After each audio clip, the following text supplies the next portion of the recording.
BRS పాలనలో 3,22,000 కోట్ల అప్పులు చేస్తే 7 లక్షల కోట్ల అప్పులంటూ కాంగ్రెస్ తప్పుడు ప్రచారం చేస్తోందన్న హరీష్ రావు విమర్శలకు కౌంటర్ ఇచ్చారు డిప్యూటీ సీఎం ఆర్థిక మంత్రి భట్టి విక్రమార్క.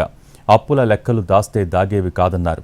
2014కు ముందు కార్పొరేషన్లు ఉద్యోగులకు ఇవ్వాల్సిన అప్పులేవీ లేవని, బీఆర్ఎస్ హయాంలో గ్యారంటీల పేర్లతో అప్పులు తెచ్చారని, వాటికి వడ్డీలు కడుతున్నామని అన్నారు భట్టి విక్రమార్క. అప్పుల లెక్కలపై అసెంబ్లీలో చర్చకు సిద్ధమన్నారు భట్టి విక్రమార్క.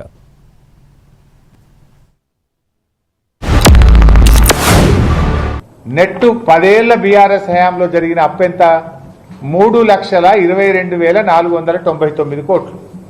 మొత్తం బీఆర్ఎస్ హయాంలో 10 ఏళ్ల పాలనలో ఆర్బీఐ రిపోర్టు ప్రకారం చేసిన అప్పు 3,22,499 కోట్లు. ఇది నా మాట కాదు, ఆర్బీఐ మాట. మరి వీళ్ళు ఏం ప్రచారం చేస్తుండ్రు? 7 లక్షల కోట్లు చేసిండ్రు, 7 లక్షల కోట్లు చేసిండ్రని ఈరోజు బీఆర్ఎస్ మీద దుష్ప్రచారం చేస్తున్నారు. ఇవాళ నేను చెప్పుడు నువ్వు చెప్పుడు కాదు కదా. ఈ దేశ ఆర్థిక వ్యవస్థను నడిపించే వ్యవస్థ reserve bank of India. Reserve bank of India చెప్పింది. రిజర్వ్ బ్యాంక్ ఆఫ్ ఇండియా లెక్కల ప్రకారంగా 10 ఏళ్ల బీఆర్ఎస్ పాలనలో ఉన్నటువంటి అప్పు 3,22,499 కోట్లు మాత్రమే. కానీ మీరేం చేస్తుండ్రు? డబల్ కంటే ఎక్కువ 7 లక్షల కోట్లు అయిందని చెప్పి గోబల్స్ ప్రచారం చేస్తుండ్రు. ఆ గోబల్స్ అంటేనే బతుకుంటే మీ ప్రచారాన్ని చూస్తే ఆత్మహత్య చేసుకుంటుండే కావచ్చు.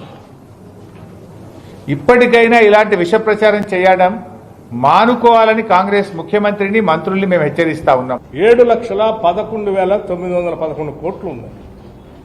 ఇది రాష్ట్ర ప్రభుత్వం ఆయా బ్యాంకులకి, కార్పొరేషన్లకి, లేకపోతే ఉద్యోగస్తులకి, కాంట్రాక్టులకి కట్టాల్సిన అప్పులు. ఇవి లెక్కలతో సహా రేపొద్దున శాసనసభలో కూడా వాళ్ళని చర్చ పెడితే ఆ చర్చలో చూపించడానికి కూడా సిద్ధంగా ఉన్నాను. దానికంటే ముందు ఈ రాష్ట్ర ప్రజలకి గత కొన్ని రోజులుగా హరీష్ రావు గారు, ఇవాళ ఇంకా ఒకళ్ళిద్దరు కూడా మాట్లాడారు. మరి ఇంత పచ్చి అబద్ధాలు ఉన్నవా? ఇవన్నీ దాస్తే దాగాయి కాదు, ప్రభుత్వ రికార్డులో ఉండే, బ్యాంకుల దగ్గర ఉండే లెక్కలే ఇవన్నీ. సో ఇది ఒక వాస్తవ పరిస్థితి.